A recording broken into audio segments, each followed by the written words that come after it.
Hello everyone, this is Neha Kumari 20 and 30020, and here I am with an induction machine for my third DIY assignment, assemble disassemble. So let's disassemble this.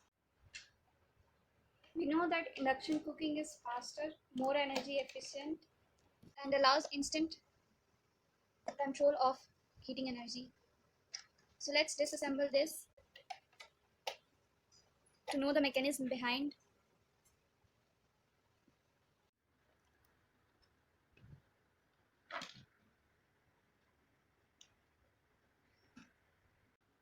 So we can see that there are basically four parts in this induction machine. The induction coil, this is the display board, this over here is the main circuit board, which performs overall power delivering system for this machine, and this is the induction fan, which is made up of plastic. Here we can see that it is written brushless DC fan, so it is a DC fan. This is the induction cooktop where we place the cooking vessel. It is made up of ceramic. Below this stove, the induction coil is placed. As we switch on the induction machine, the AC current flows through the coil, which is placed just below the hob. This results in oscillating magnetic field, which induces an electric current in the vessel. This current, this large eddy current flows through the electrical resistance of the pot to produce heat through Joule heating. The pot then heats up its other parts via conduction. Some energy will be dissipated wastefully by the current flowing through the resistance of the coil. To reduce the consequent heat generation and skin effect in the coil, this coil is made up of a Litz wire, which is a bundle of many smaller wires, insulated wires in parallel. This coil has many turns, while the bottom of the pot effectively forms a single shorted turn. So this whole setup effectively forms a transformer which steps down the voltage and steps up the current.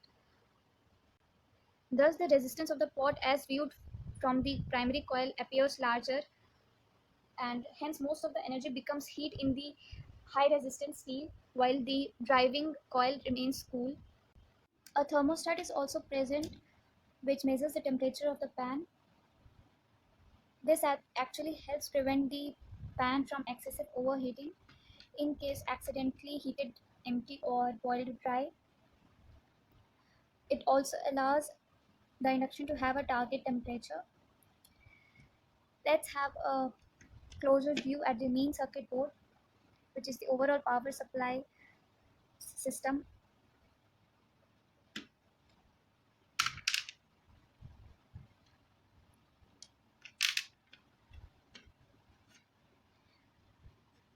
This is the main circuit board. It works on the LC resonant converter.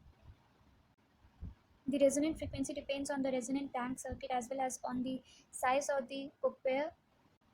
This causes an oscillating resonant frequency.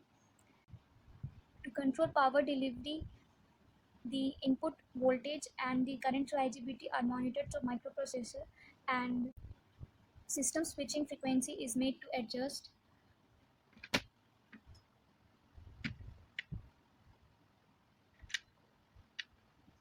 Let's reassemble this.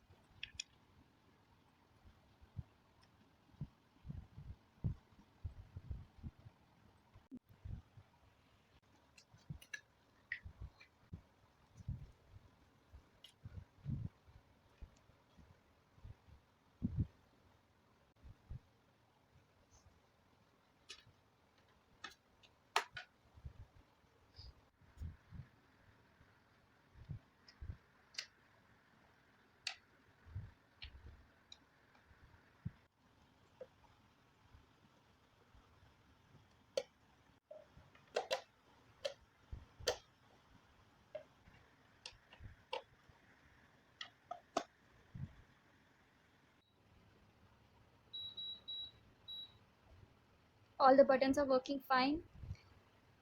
I'm able to control temperature, the functions, power, timer, everything is working perfectly. Thank you for watching this video.